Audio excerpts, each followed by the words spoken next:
Terima kasih Jasaf atas worship-nya.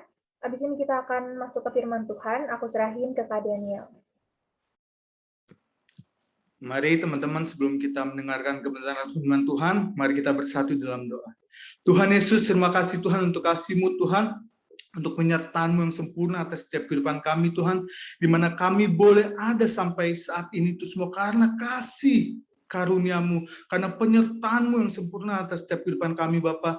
Bapa sekarang Tuhan, hamba mau membagikan kebenaran firman-Mu Tuhan, mungkin singkat tetapi Tuhan, biar Bapa Kau mengurapi setiap kami Tuhan, Roh Kudus memimpin setiap kami Tuhan, sehingga apapun Tuhan yang kami akan dengar nantinya Tuhan itu boleh menjadi rema bagi setiap kehidupan kami, dan kami semua akan melakukan di dalam kehidupan kami Tuhan Yesus. Bapa, urapi lidah bibi hamba-Mu Tuhan Yesus, hamba tidak dapat apa-apa Tuhan tanpa-Mu Tuhan, hamba perlu pimpinan Roh Kudus-Mu, biar Tuhan Engkau yang menyertai hamba Tuhan dalam perenungan firman Tuhan pada hari ini. Biarlah Tuhan Yesus, hamba percaya kasih-Mu, penyertaan-Mu sempurna atas setiap kehidupan kami. Di dalam nama Tuhan Yesus kami sudah berdoa. Haleluya. Amin. Amin. Oke, baik. Sekali lagi shalom, teman-teman. Shalom, Kak. Shalom, Kak. Shalom, Kak. Shalom, Kak. Ya, sebelumnya saya mau berterima kasih atas kepercayaannya kepada saya, di mana saya boleh membagikan sharing kebenaran firman Tuhan pada hari ini. Terima kasih Bu Osna atas kepercayaannya, dan juga terima kasih untuk Ibet dan juga Kristi yang sudah menghubungi saya, dan juga ada beberapa yang saya kenal di sini, Gabriel, Sandi, Masta. Haleluya, puji Tuhan. Ya, perkenalkan, nama saya Daniel Christian. Saya saat ini kuliah di Seminari Bethel STTBI di Jakarta Petamburan, di mana sekarang sudah semester 7. Dan saya tinggal di Tangerang. Saya sebelum masuk kuliah teologi di STTBI, saya ini adalah lulusan SMK Pancakarya. Kalau teman-teman ada yang tahu di Cikokol, nah itu saya mengambil akuntansi waktu itu. Nah, bagaimana kok bisa dari SMK akuntansi masuk ke kuliah teologi? Nah, itulah penyertaan Tuhan. Itulah karya Tuhan dalam hidup saya. Kalau saya ceritakan tuh panjang sekali. Nah, tapi intinya ya puji Tuhan, saya saat ini sedang kuliah teologi di Seminari Bethel di STTBI. Ya, dan untuk umur, perkenalan udah cukup singkat kali ya. Kalau umur atau status single atau single atau sudah diteken, ya itu, ya ini deh. Saya selama 20 tahun plus ini, saya belum pernah yang namanya pacaran. Mengapa? Karena saya berprinsip, kalau saya menjadi wakil ketua youth di gereja atau bahkan jadi ketua youth, saya nggak akan yang namanya pacaran. Nah, kenapa? Karena ada hal di mana Tuhan membentuk kehidupan saya dan memurnikan kehidupan saya. Kalau saya cerita kesaksian, mungkin lebih panjang lagi, tapi sudah cukup sekian ya, teman-teman, perkenalannya. Haleluya. Ya, hari ini saya diberi tema, ada yang tahu apa? Adakah? Nah, teman-teman, sorry. Sebelumnya saya bukan berkhotbah di hari ini, tetapi saya sharing firman Tuhan. Jadi di mana saya nggak mau yang namanya cuman saya sendiri yang ngomong. Ya, seperti pengkhotbah yang hanya dia sendiri yang ngomong, tapi saya mau adanya dialog, ya. Karena apa? Saya sering khotbah di anak muda. Khotbah sudah 30-45 menit, pasti ada aja yang apa itu? Ngantuk, tidur. Apalagi ini lagi online. Aduh, kalau saya cuma ngomong sendiri, cuap-cuap sendiri, teman-teman nggak ada interaksi, pasti, apalagi nih yang lagi off cam, waduh, belum tahu nih, lagi tidur apalagi ngapain nih. Nah, jadi saya rindu teman-teman, yuk kita interaksi ya. Jadi saya nggak akan ngomong sendiri. Jadi di saat saya tanya, teman-teman langsung respon aja, jawab. Ya, oke? Bisa ya teman-teman ya? Oke. Nah, apa tema saya hari ini? Ada yang tahu? Kalau ada yang tahu, boleh open mic.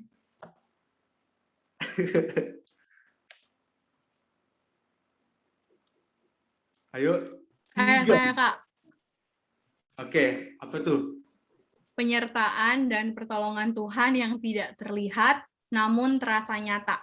Wow, haleluya, dahsyat sekali. Pertolongan dan penyertaan Tuhan yang tidak terlihat, namun apa? Terasa nyata. Nah, yang saya mau tanya gini, apakah Tuhan bisa terlihat? Teman-teman, di sini apakah ada yang sudah pernah melihat Tuhan secara kasat mata? Belum, Kak. Belum, jujur saya juga belum. Karena kalau kita sudah melihat Tuhan, waduh, api kemuliaannya, wah, dahsyat sekali. Tetapi di Alkitab juga berkata, kalau yang bisa melihat Tuhan siapa? Orang-orang kudusnya. Makanya, anak muda dari sekarang belajar untuk hidup kudus. Nah, jangan, kalau teman-teman masih sekolah, masih minta duit dari orang tua, janganlah gonta-ganti pacar, ya. Janganlah suka memainkan perasaan wanita ataupun pria, ya. Oke, haleluya. Kok jadi kesana ya?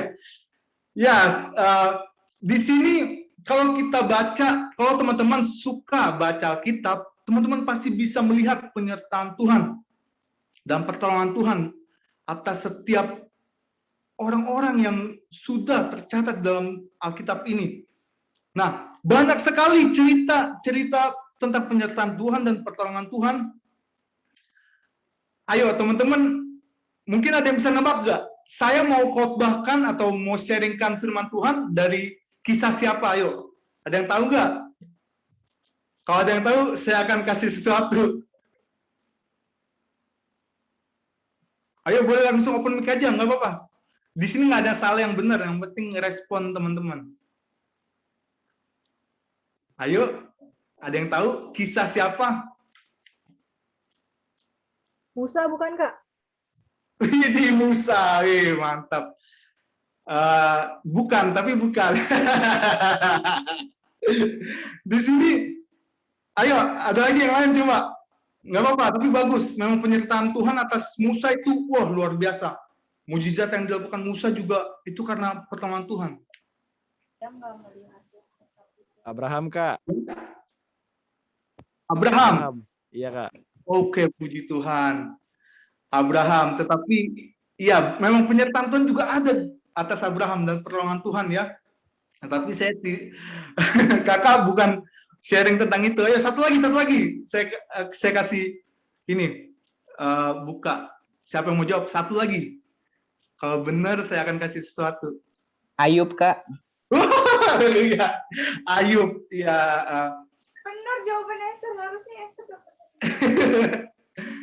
Ayub, tapi bukan lagi. Ya. Puji Tuhan, tapi penyertaan Tuhan atas Ayub juga sangat luar biasa. Di mana Ayub, walaupun dia dikasih tulah, dikasih penyakit, tetapi di mana Ayub tetap bertahan dalam imannya, walaupun diajak sama teman-temannya, tetapi Tuhan kasih di akhirnya, kasih double portion. Oh, itu benar-benar dahsyat kisah Ayub. Tetapi di sini, ini adalah cerita atau kisah yang jarang dikhotbahkan atau dibagikan oleh para hamba Tuhan. Di sini saya mau bagikan tentang penyertaan Tuhan terhadap siapa? Nabi siapa? Ayo, ada yang tahu? Nabi depannya dari ya. Nah, Nabi Elia. Haleluya. Ya, Sandi, mantap, keren. Penyertaan Tuhan atas Nabi Elia. Yuk, mari kita buka yuk. Di dalam 1 Raja-Raja pasal 19. Ayat 1 sampai 8. Di 1 Raja-Raja pasal 19 ayat 1 sampai 8. Yang udah ketemu boleh katakan ahai. Oh, belum ketemu semua ya? 1 Raja Hai. pasal 19 ayat 1 sampai 8. Ayo, mana nih yang udah ketemu? Katakan ahai. Ahai. Haleluya. Ya, puji Tuhan. Ya, di sini teman-teman jangan tegang ya. Saya nggak akan serius-serius banget. Yang saya rindu teman-teman mengerti tentang apa yang saya akan sampaikan pada hari ini ya. Jadi rileks saja, tenang aja, dengarkan dengan baik. Yuk, kita baca yuk. Sama-sama ya. 1 Raja-Raja pasal 19 ayat 1 sampai dengan 8. Ya, judul perikopnya ialah Elia ke Gunung Horeb. Ayat 1. Ketika Ahab memberitahukan kepada Isabel segala yang dilakukan Elia dan perihal Elia membunuh semua nabi itu dengan pedang. Ayat 2. Maka Isabel menyuruh seorang suruhan mengatakan kepada Elia, beginilah kiranya para Allah menghukum aku. Bahkan lebih lagi daripada itu, jika besok kira-kira pada waktu ini aku tidak membuat nyawamu sama seperti nyawa salah seorang dari mereka itu. Ayat 3. Maka takutlah ia, lalu bangkit dan pergi menyelamatkan nyawanya. Dan setelah sampai ke Beersheba, yang termasuk wilayah Yehuda, ia meninggalkan bujangnya di sana. Ayat 4, tetapi ia sendiri masuk ke padang gurun. Sehari perjalanan jauhnya, lalu duduk di bawah sebuah pohon arar. Kemudian ia ingin mati. Katanya, cukuplah itu, sekarang, ya Tuhan, ambillah nyawaku, sebab aku ini tidak lebih baik daripada nenek moyangku. Sesudah itu ia berbaring dan tidur di bawah pohon arar itu. Tetapi tiba-tiba seorang malaikat menyentuh dia serta berkata kepadanya, bangunlah, makanlah. Ayat 6. Ketika ia melihat sekitarnya, maka pada sebelah kepalanya ada roti bakar dan sebuah kendi berisi air. Lalu ia makan dan minum, kemudian berbaring pula. Tetapi malaikat Tuhan datang untuk kedua kalinya dan menyentuh dia serta berkata, bangunlah, makanlah, sebab kalau tidak perjalananmu nanti terlalu jauh bagimu. Ayat 8 yang terakhir, maka bangunlah ia lalu makan dan minum. Dan oleh kekuatan makanan itu ia berjalan 40 hari 40 malam lamanya sampai ke gunung Allah, yakni gunung Horeb. Amin buat firman Tuhan. Haleluya. Ya, di sini Elia, di mana Elia tadi dibilang apa? Dia diancam oleh seseorang wanita yang namanya Isabel, di mana mengancam untuk membunuh Nabi Elia. Kalau kita baca ya di ayat pasal 18, ya kita nggak akan baca semuanya. Saya akan ceritakan saja secara singkat, di mana Elia melawan para nabi Baal, penyembah berhala. Elia mengadu, di mana siapakah Allah yang hidup, yang dapat menurunkan api. Nah, di sini mujizat yang dilakukan Elia itu sangat besar, di mana Elia dapat menurunkan api, sedangkan ke 450 nabi Baal tidak bisa. 450 nabi Baal ini sudah menyembah Allahnya dan bahkan sampai menggores-goreskan tubuhnya sampai berdarah. Untuk apa? Turun api dari langit, tetapi tidak turun-turun. Tetapi Elia saat dia berdoa langsung turun api dari langit. Nah, ini membuktikan Allah bangsa Israel adalah Allah yang hidup. Tetapi di ayat 19, di pasal 19 ini, kita sudah baca tadi yang di mana ayat 1 sampai 8, di mana Isabel mengancam Elia untuk mengambil nyawanya, untuk membunuh. Di sini Nabi Elia, apa yang dia lakukan? Di ayat 3. Coba minta tolong Sandi, boleh bacakan di ayat 3-nya. Oke, Kak. Apa yang Elia lakukan? Oke. 1 Raja-Raja 19 ayat 3. Demikian firman Tuhan. Maka takutlah ia, lalu bangkit dan pergi menyelamatkan nyawanya. Dan setelah sampai ke Beersheba, yang termasuk wilayah Yehuda, ia meninggalkan bujangnya di sana. Di sini respon yang, waduh, kita kira Nabi Elia kan nabi yang benar-benar mempunyai hubungan yang dekat sama Tuhan. Dia bahkan bisa dengar-dengaran sama Tuhan, bisa ngomong sama Tuhan. Tetapi di saat dia diancam nyawanya oleh Yezebel, kok bisa ya? Dia takut. Nah, ini membuktikan apa? Mungkin di antara kita sudah ada yang sudah menjadi pemimpin rohani, sudah menjadi ketua Rokris di PPKR ini. Siapa nih ketuanya, pemimpinnya? Halo? Siapa? Kristi, bukan? Kristi, Kak, Kristi. Oh, Kristi. Dari 7, Kristi dari 11, Elizabeth, Kak. Oh, haleluya, puji Tuhan. Nah, mungkin Kristi dan Elizabeth sudah menjadi pemimpin rohani Rokris di sekolahnya. Tetapi bahkan saya sudah menjadi ketua youth di gereja selama bertahun-tahun. Tidak terluput dari yang namanya kesalahan. Bahkan iman yang didapat digoncangkan. Karena gini, kita semua ini adalah manusia biasa. Yang bahkan walaupun pendeta sebesar sekalipun seperti siapa yang teman-teman tahu, mungkin Pak Gilbert, Pak Eras, Pak Stephen Tong, kalau mereka tidak mempunyai iman kepada Tuhan, pasti akan goyah. Nah, jadi kita semua tanpa terkecuali butuh yang namanya penyertaan dan pertolongan Tuhan. Jangan kita mengandalkan kekuatan kita sendiri, nggak akan bisa, nggak akan mampu, nggak akan sanggup. Nah, buktinya contohnya apa? Nabi Elia yang sudah melakukan mujizat yang besar, bisa menurunkan api, bahkan dia sendiri yang memenggal 450. Nah, 450 Nabi Baal dia penggal sendiri. Tetapi di saat dia diancam oleh Yezebel, dia takut. Wah, bahkan nih kita baca yuk di ayat 4. Selanjutnya saya akan bacakan di ayat 4, teman-teman simak baik-baik. Tetapi ia sendiri masuk ke padang gurun sehari perjalanan jauhnya, lalu duduk di bawah sebuah pohon arar.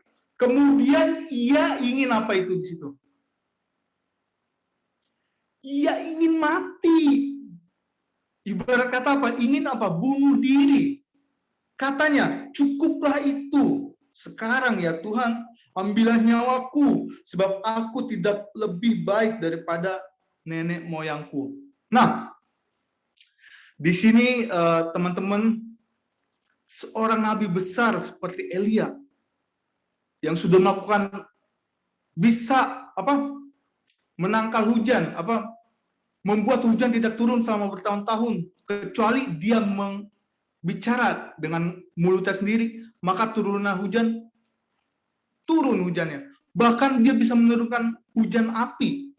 Tetapi di saat menjadi ancam, dia takut, ingin mati, dan lari, dan bahkan ingin mati. Nah, tetapi disinilah kita akan lihat penyertaan Tuhan dan pertolongan Tuhan. Kalau saya ya teman-teman ya, kalau saya jadi Tuhan, saya melihat Elia ini yang sudah saya sertai, sudah saya izinkan melakukan mujizat-mujizat, tetapi pada saat diancam kok dia takut, bahkan ingin mati. Berarti itu menandakan apa? Dia tidak mempunyai iman kepada Allahnya. Dia bisa melawan 450 Nabi Baal, bahkan membunuhnya, memenggalnya. Tetapi di saat diancam saja oleh Yezebel, kok dia takut, bahkan ingin mati. Nah, kalau saya jadi Tuhan ya udah kamu mati aja. Saya akan pegang langsung. Karena mungkin ya saya jujur ya kecewa karena dia nggak percaya pada saya. Ibarat kata gitu, seperti itu ya. Tetapi Allah kita adalah Allah yang maha pengasih, maha penyayang. Puji Tuhan kepada Tuhan Yesus. Ya. Di ayat selanjutnya, di ayat 5, sesudah itu ia berbaring dan tidur di bawah pohon ara itu. Tetapi tiba-tiba seorang malaikat menyentuh dia serta berkata kepadanya, bangunlah, makanlah. Nah, di ayat yang ke-6 ini ayat yang mencengangkan menurut saya. Ketika ia melihat sekitarnya, maka pada sebelah kepalanya ada apa? Ada apa? Roti bakar. Roti bakar. Roti bakar. Ropang 88 dikirim tuh sama Tuhan ke Elia. Padahal Elia sudah apa ya? Sudah tidak percaya sama Tuhan. Sudah meragukan Tuhan. Dengan apa? Ia takut dan bahkan lari, bahkan ingin mati. Tetapi Tuhan karena kasih setianya, penyertaannya selalu menyertai Elia dan menolong Elia. Elia diberi roti bakar. Waduh, haleluya, enak banget itu ya. Di Polres nih, saya tinggal di Polres, Tangerang Polres, itu ada tuh. Sebelum pandemi kan saya suka tuh nongkrong di Ropang 88. Ada yang tahu nggak? Mungkin belum, nggak ada yang tahu ya. Nah, di situ itu di ayat 6. Dia kepalanya ada roti bakar dan sebuah kendi berisi air, lalu makan dan minum, kemudian berbaring pula. Nah, kalau kita baca ayat 7-8, Tuhan menyertai Elia dan bahkan Tuhan mengirimkan malaikatnya untuk apa? Memberi makan Elia. Tuhan enggak membiarkan Elia di saat Elia melakukan kesalahan. Tuhan tetap menyertai. Nah, di sini teman-teman yang saya mau bagikan,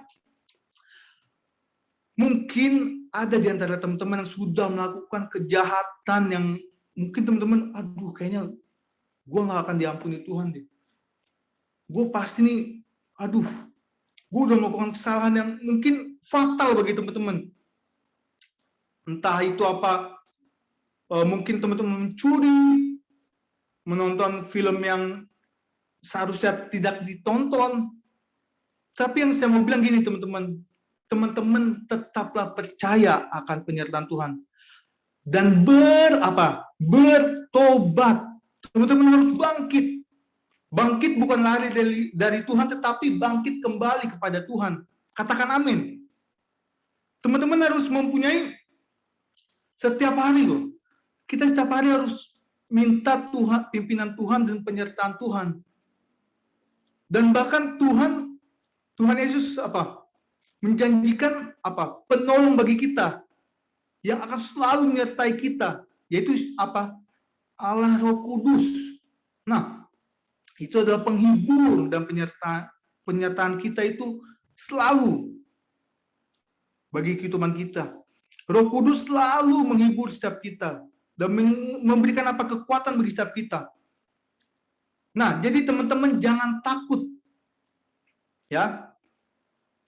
Penyertaan Tuhan itu sempurna atas setiap kita.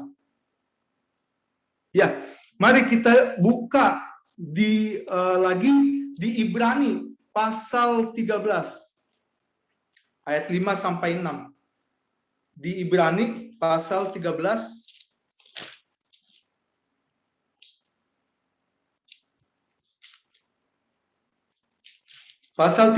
ayat 5-6. Oke, udah ketemu semua? Ya, dimohon dengan kasih, Kristi boleh bacakan. Ibrani 13 ayat yang ke-5 dan 6. Janganlah kamu menjadi hamba uang dan cukupkanlah dirimu dengan apa yang ada padamu. Karena Allah telah berfirman, aku sekali-kali tidak akan membiarkan engkau dan aku sekali-kali tidak akan meninggalkan engkau. Sebab itu dengan yakin kita dapat berkata, Tuhan adalah penolongku. Aku tidak akan takut. apakah yang dapat dilakukan manusia terhadap aku? Amin. Nah, di sini teman-teman harus teman-teman resapi dan renungi. Bahkan harus jadikan rema dalam kehidupan teman-teman. Di mana ayat 5 tadi sudah dibacakan oleh Kristi, janganlah kamu menjadi hamba uang dan cukupkanlah dirimu dengan apa yang ada padamu. Karena Allah telah berfirman, apa? Aku sekali-kali tidak akan membiarkan engkau, dan aku sekali-kali tidak akan meninggalkan engkau. Ayat 6. Sebab itu, apa? Dengan yakin kita dapat berkata, Tuhan adalah penolongku. Aku tidak akan takut. Apakah yang dapat dilakukan manusia terhadap aku? Nah, teman-teman, apapun permasalahan teman-teman saat ini, yang mungkin bikin teman-teman takut, dan bahkan bikin teman-teman, aduh kayaknya nggak bisa deh. Gue nggak bisa lewati masalah ini. Saya mau bilang, Tuhan adalah penolong teman-teman. Teman-teman berseru, berdoa kepada Tuhan. Minta pimpinan dan pertolongan Tuhan. Karena apakah yang dapat dilakukan manusia terhadap teman-teman? Tidak ada. Di saat kita mungkin teman-teman berkata, aduh, Kak, kok, Bang, saya belum pernah melihat Tuhan. Nah ini, ada cerita teman-teman. Ada anak youth saya yang masih berumur belasan, mungkin 12-13 tahun lah. Dia masih remaja banget, baru masuk ke ibadah pemuda. Dia berkata, kok, Tuhan itu ada nggak sih? Nah, ini saya kaget dengan pertanyaan dia. Tuhan itu ada apa? Enggak sih kok? Kok saya nggak pernah melihat dia? Kok saya nggak pernah dengar dia berkata? Nah, saya bilang ke dia, namanya juga kebetulan itu Daniel. Saya bilang, Daniel, Tuhan itu ada. Tuhan itu adalah Tuhan apa? Yang hidup. Mungkin memang kamu nggak bisa melihat Allah atau Tuhan secara langsung, tapi kamu bisa merasakannya. Dan gini, kamu saat ini bisa hidup, kamu bisa bernafas, itu semua karena siapa? Karena Tuhan.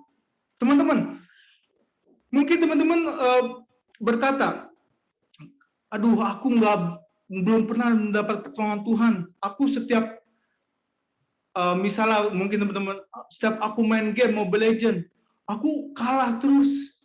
Mau push sampai mitik, tapi aku kalah terus. Salah.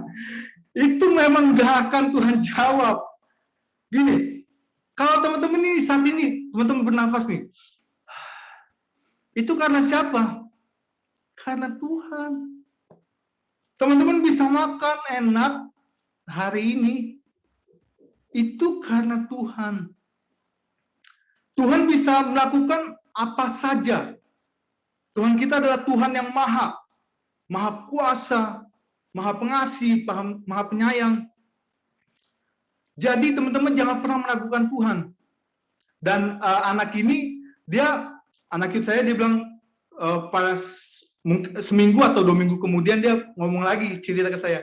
Kok pada saat saya ngomong di rumah, di kamar sendiri, dia ngomong sama Tuhan katanya. Tuhan Yesus, kamu ada apa enggak sih? Di situ katanya dia merinding. Karena apa? Karena Tuhan langsung ngomong ke hatinya. Dia langsung ngomong seperti Tuhan ngomong, ya Daniel, aku ada. Wah, di situ dia langsung, dia langsung minta maaf sama Tuhan. Dia langsung benar-benar merinding gitu, karena benar-benar dia katanya mendengar suara Tuhan itu. Nah, teman-teman, saya dari kecil Kristen. Selama pada saat saya brojol langsung itu saya sudah Kristen. Karena apa? Karena orang tua saya Kristen. Tetapi saya mengalami yang namanya kelahiran baru, di mana saya juga dijamah oleh Tuhan, mempunyai hidup yang baru, itu saat saya kelas 3 SMP. Di situ saya dijamah Tuhan, dan saya mendengar suara Roh Kudus dalam hati saya, di mana di saat itulah, itu titik saya diubahkan oleh Tuhan. Di mana dulunya saya ada pribadi yang minder, yang ke gereja ya cuman ke gereja aja. Dan juga saya pribadi yang kayak takut ngomong sama orang. Bahkan natap mata orang nih, takut. Karena mungkin saya dulunya suka pertama dibully, 2 suka ada beberapa hal yang dimana saya mengalami kekerasan dalam dimana orang tua saya dulu sebelum benar-benar bertobat, karena orang tua saya itu dari Buddha suka yang namanya kalau saya bandel atau itu mengambil gesper, langsung disabet, bahkan pernah pakai pentungan yang dimana pentungan itu buat pentung maling, tapi malah buat pentung anaknya yang bandel. Nah, tapi ya puji Tuhan sekarang bapak saya sudah diubahkan oleh Tuhan, dan saya pun sekarang saat ini dimana saya sekarang juga sudah bisa kuliah teologi, dan bahkan sekarang saat ini bisa ketemu sama teman-teman, itu semua karena penyertaan Tuhan, anugerah Tuhan, dan pertolongan Tuhan atas kehidupan saya. Nah, jadi teman-teman yang saya mau bilang, jangan ragukan pertolongan Tuhan. Amin. Amin. Nah, ini ayat terakhir sebelum kita akan menonton video yang berdurasi yang nggak lama lah ya, hanya 5 menit. Nah, tapi kita mau buka yuk di Injil Matius. Ini ayat terakhir kita. Injil Matius pasal 28.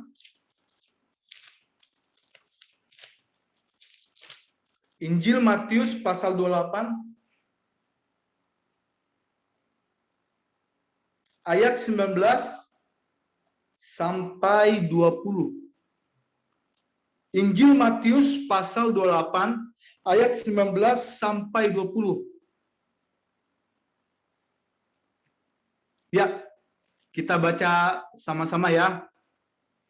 Ya, walaupun teman-teman off mic-nya nggak apa-apa, tapi teman-teman baca ya. Ya. Injil Matius pasal 28 2, 1. Karena itu pergilah, jadikanlah semua bangsa muridku, dan baptislah mereka dalam nama Bapa dan Anak dan Roh Kudus. Ayat 20, dan ajarlah mereka melakukan segala sesuatu yang telah kuperintahkan kepadamu. Dan ketahuilah, aku menyertai kamu senantiasa sampai kepada akhir zaman. Amin. Amin. Buat firman Tuhan. Ya, oke, baik. Sudah diperingatkan. Kak, 5 menit lagi. Oke. Ya. Yuk, sekarang boleh tim media yang dimana tadi saya sudah share videonya. Kita akan nonton video yang berdurasi 2 jam. Oh, 2 jam. Enggak. Kaget, Kristi. Ya, hanya 5 menit. Hanya 5 menit. Yuk, boleh. Setelah itu kita berdoa.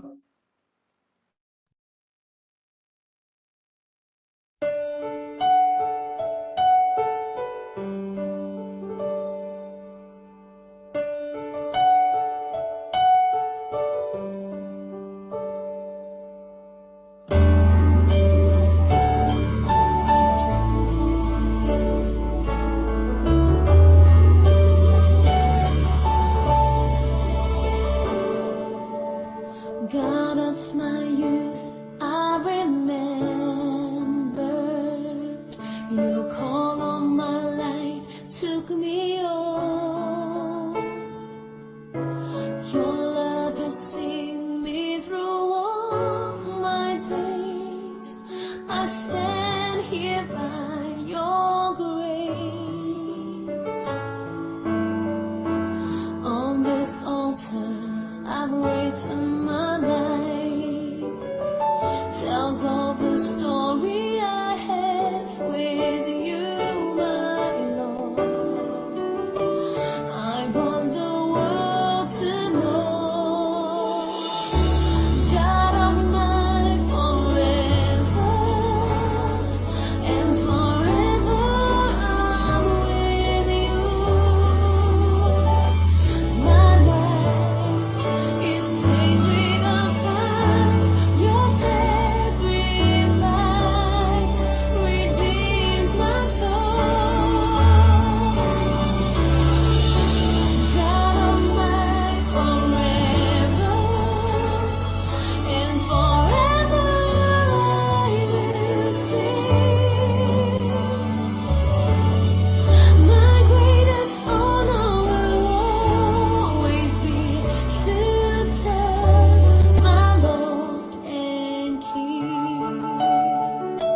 Oke. Ya, teman-teman, apa yang teman-teman dapat dari video tadi mungkin banyak, ya. Tapi ada beberapa hal yang satu hal yang saya mau bagikan bagi teman-teman. Tuhan Yesus mengasihi teman-teman. Terlepas dari apapun mungkin hal yang teman-teman sudah lakukan, Tuhan Yesus sangat sayang dan cinta sama teman-teman. Buktinya apa? Tuhan Yesus rela berkorban di atas kayu salib untuk siapa? Untuk teman-teman dan juga untuk saya, untuk kita semua. Di mana kita harusnya ini apa? Dihukum di perapian, di neraka, tetapi karena pengorbanan Tuhan Yesus kita dapat hidup sampai hari ini dan bahkan kita akan dapat menerima hidup yang kekal kalau kita percaya kepada Tuhan Yesus. Yuk, mari kita bersatu dalam doa. Tuhan Yesus, terima kasih Bapa, hamba sudah selesai Tuhan membagikan sharing kebenaran firman-Mu Tuhan. Hamba sudah selesai dan biarlah Tuhan hamba percaya Tuhan penyertaan-Mu Tuhan selalu nyata atas setiap kehidupan kami Tuhan Yesus. Dan biarlah Roh Kudus-Mu Tuhan yang memperlengkapi setiap kehidupan kami Tuhan Yesus. Terima kasih untuk kasih-Mu Tuhan, untuk penyertaan-Mu, kasih sayang-Mu Tuhan yang tidak pernah berubah dahulu, sekarang, dan selamanya Tuhan. Di mana kami boleh ada saat ini Tuhan, itu semua karena kasih anugerah penyertaan-Mu Yesus. Dan biar Bapa hamba berdoa Tuhan untuk setiap anak-anak-Mu yang berada di rumah mereka masing-masing Tuhan, biar Roh Kudus Kau jamah mereka Tuhan Yesus, Kau sanggup, hamba percaya Tuhan, Kau sanggup mengubah setiap kehidupan mereka Tuhan menjadi lebih baik lagi, dan bahkan Tuhan setiap mereka Tuhan dapat menjadi serupa seperti-Mu Yesus, mempunyai karakter seperti Engkau Yesus. Biar Bapa, aku percaya Tuhan penyertaan-Mu Tuhan selalu ada atas setiap kehidupan kami, dan kami berserah kepada-Mu Tuhan. Kami butuh pertolongan, penyertaan-Mu dan pimpinan-Mu Tuhan atas setiap kehidupan kami, dan Kau sanggup melakukan apapun untuk menolong kami. Kami percaya dengan iman kepada-Mu Yesus. Terima kasih Bapa. Kami serahkan hidup kami ke dalam tangan-Mu. Di dalam nama Tuhan Yesus. Haleluya. Amin. Amin. Saya serahkan kepada panitia. Terima kasih. Amin. Terima kasih Kak Daniel atas firman yang sudah disampaikan, yang sudah di-sharingkan. Semoga firman yang sudah di-sharing Kak Daniel bisa menjadi rema bagi kehidupan kita semua ya Kak. Oke, teman-teman, sekarang